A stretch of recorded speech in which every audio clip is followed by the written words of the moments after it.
Martineau. Toi là. Ça va faire. J'ai déjà essayé d'expliquer ça. À un moment donné, pouvez-vous régler ça? La rencontre de Richard Martineau.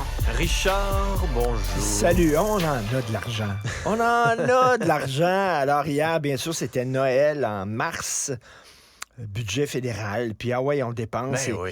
Écoute, je veux rendre hommage à Guillaume Saint-Pierre, le chef du bureau parlementaire à Ottawa, que j'aime bien lire dans le journal. Et je le cite aujourd'hui dans ma chronique parce que cette semaine, il parlait d'un programme. Oui, il y avait le rapport du vérificateur, de la vérificatrice générale sur le programme d'aide internationale. On envoie 3,5 milliards de dollars par année pour aider les femmes dans les pays pauvres et tout ça.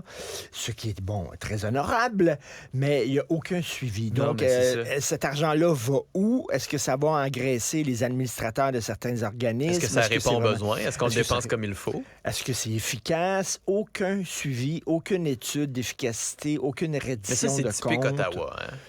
C'est le rapport du vérificateur général, là, tu dis, OK, il se penche sur tel rapport, OK, aucune reddition de compte, aucun suivi. On envoie des chèques, puis 12 mois après, on fait un autre chèque. Ben oui, mais est-ce que l'argent a été bien dépensé la dernière fois, comme disait Guillaume? On ne sait pas, on là, en tu a aucune questionnes idée. ça, puis là, t'es contre le programme d'aide féministe. Mais là, après ça, on nous dit on manque d'argent dans le système, puis c'est épouvantable de baisser les impôts, puis tout ça. Je m'excuse, l'argent dans le système, il y en a en masse, il est gaspillé, il est mal utilisé, il est mal géré, et un peu n'importe comment.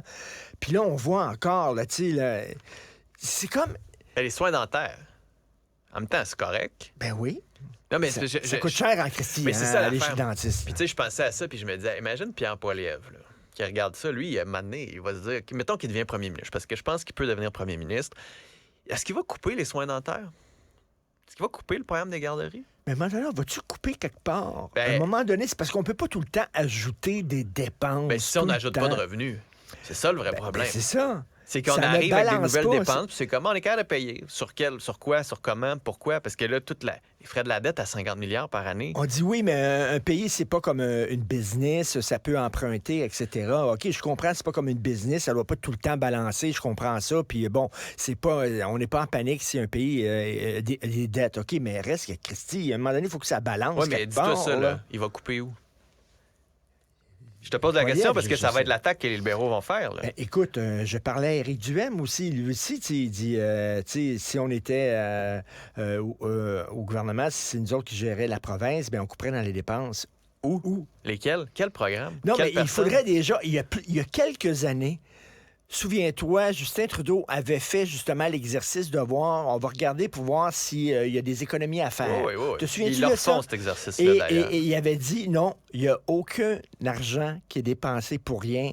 On arrive pile poil. Écoute, là, je me souviens, j'étais avec Jonathan Trudeau, on animait ensemble à Choix, et quand Jonathan m'avait dit ça, le gouvernement a dit qu'il n'y a pas un sou de dépensé pour rien, on arrive pile poil, j'ai eu le plus gros fou rire de toute ma vie. Je pense que j'ai ri pendant 5 minutes au micro. Mais là, ils refont cet exercice-là, puis ils pensent être capable d'aller chercher un 7 milliards à peu près en dépenses de voyage, de frais d'hébergement payés, qu'on était un peu plus lousse, consultants aussi. Le gouvernement ne peut pas répondre à tous les besoins. Tu sais, à un moment donné, il fut un temps où la famille, la société, le clergé, l'Église, la communauté répondaient à certains besoins. Là, on demande au gouvernement de régler tous nos problèmes. Fait que le gouvernement, tu sais, est-ce qu'on peut revenir à la mission essentielle du gouvernement? Comme à l'école, là. On demande à l'école d'enseigner toutes sortes de crises d'affaires, puis là, on dit, on peut-tu revenir à la mission essentielle de l'école? Savoir lire, savoir compter, savoir réfléchir, développer un esprit critique. Bon. Mais là, la même chose. Apprendre à faire cuire un poulet, là. Moi, je serais pour le retour de l'économie familiale. Ceci dit, je suis retourné dans la plateforme libérale de 2015. OK. Et j'ai une bonne nouvelle pour toi. Finalement, ils vont respecter leur promesse d'utiliser beaucoup moins les consultants et les firmes privées comme McKinsey. Il avait promis ça en 2015. Je me souviens, j'étais là. J'ai commis un flash tantôt. On parlait de tout ça, puis je me suis dit, moi, je me souviens d'une conférence de presse des libéraux qui annonçaient en grande pompe que s'ils étaient élus, les consultants utilisés sous Stephen Harper, comme jamais auparavant, à coups de milliards de dollars, ce serait la fin. Et qu'il y en aurait moins, on reviendrait au chiffre de 2005-2006. Fantastique. Alors finalement, ils vont respecter leurs promesses. C'est comme le gars qui dit, chérie, je vais changer. Pars pas, je vais changer, tu vas voir ça. Mais 8 ans plus tard, on dit, OK, non, mais là, je vais changer pour vrai parce que j'ai tellement pas changé et je suis tellement pas devenu une bonne personne. Là, j'ai appris de mes erreurs. Fais-moi confiance. Hey, t'as-tu vu le bordel informatique, encore une fois, dans le Journal de Montréal ce matin? Je vais en parler tantôt.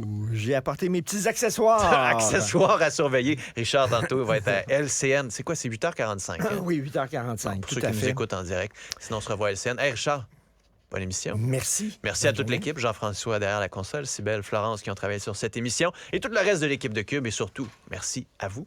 À demain.